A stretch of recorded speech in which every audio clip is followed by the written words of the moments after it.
I met her on a dating app called Love Connect, after I had been using it for a few weeks, swiping through profiles of potential matches. It was a typical Friday evening when I came across her profile. She had a stunning smile and piercing eyes that caught my attention. Her name was Akua, and she was from East Africa. We started chatting, exchanging messages about our interests and hobbies. Our conversations flowed effortlessly, and before I knew it, 8 months had passed. As our relationship deepened, I decided to take the next step and invite her to move in with me at my Hollywood mansion. She agreed, and soon she was on a flight from East Africa to Los Angeles.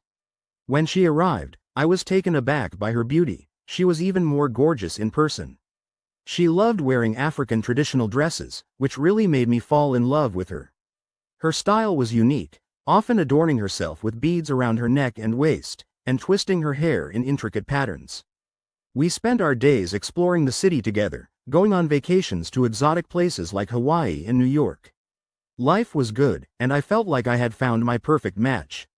However, my life took an unexpected turn when I received a letter from the Army informing me that I had to report for deployment in the Middle East. As a lieutenant in the Army battalion, it was my duty to serve.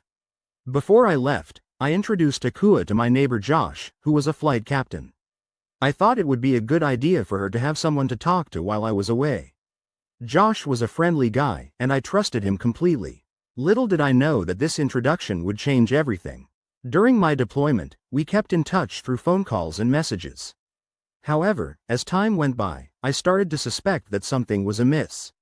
Akua's responses became less frequent, and when we did talk, she seemed distant. My suspicions grew when I discovered that Josh had been in touch with her more often than necessary.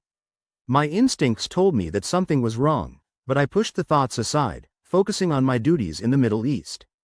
The days turned into weeks, and the weeks into months. Finally, my deployment ended, and I returned home. As I stepped out of the car and onto the driveway of my Hollywood mansion, I felt a mix of excitement and nervousness.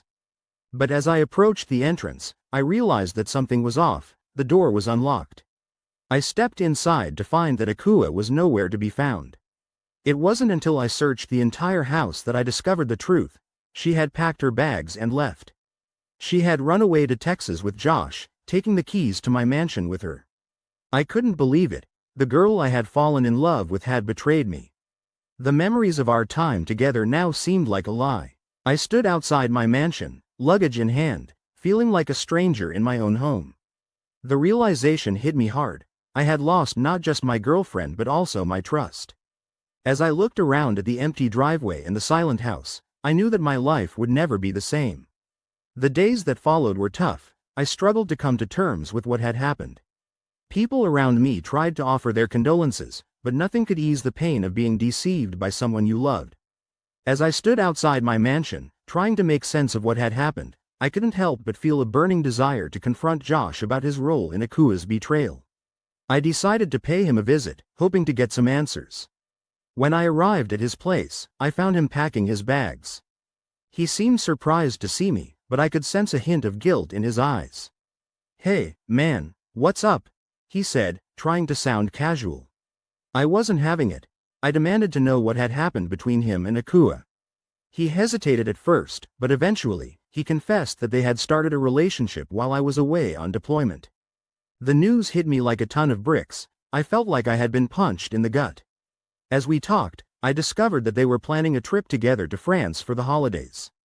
The thought of them enjoying their time together, laughing and loving each other, made my blood boil. I watched as they boarded a flight at LAX, heading to Paris. They were holding hands, smiling at each other like they were the happiest couple in the world.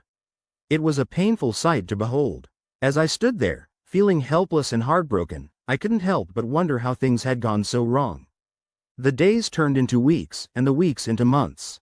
My story became a viral sensation on social media. As time passed, I began to heal. I started focusing on my own life, trying to move on from the pain. But every now and then, I'd see updates on Akua and Josh's adventures on social media. They'd post pictures of themselves exploring the city of light, holding hands and smiling at each other. It was a harsh reminder of what I had lost.